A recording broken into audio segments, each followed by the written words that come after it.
गेल्या आठवड्यापासून कोल्हापुरात पावसाने उघडीप घेतली आहे. त्यामुळे पंचगंगेच्या पाणी पातळीत घट झाली आहे. नदीच्या महापुराचे पाणी कसबा बावडा ते शिळे रोडवर आल्याने हा मार्ग गेल्या काही दिवसांपासून वाहतुकीसाठी बंद होता. त्यामुळे पुणे बेंगलोर महामार्गाकडे जाणारी वाहतूक बंद झाली होती.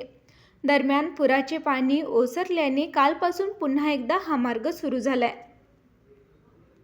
गेल्या 4 दिवसांपासून कोल्हापूर जिल्ह्यात पावसाचा जोर ओसरलाय. त्यामुळे नद्यांना आलेल्या महापुरामुळे बंद झालेले जिल्ह्यातील बहुतांश मार्ग सुरू झालेत.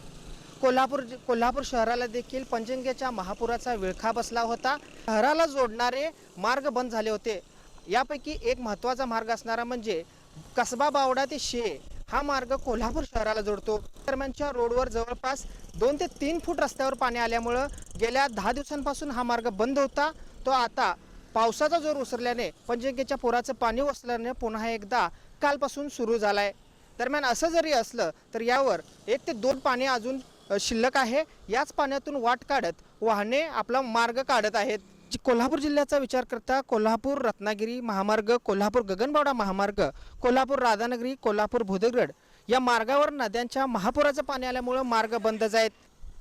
तर पावसाचा विचार करता राधानगरी धरणाचे उघडे असलेले 2 स्वयंचलित दरवाजे देखील बंद झालेत. त्यामुळे भोगावती नदीपात्रात पाण्याचा विसर्ग कमी झाला आहे.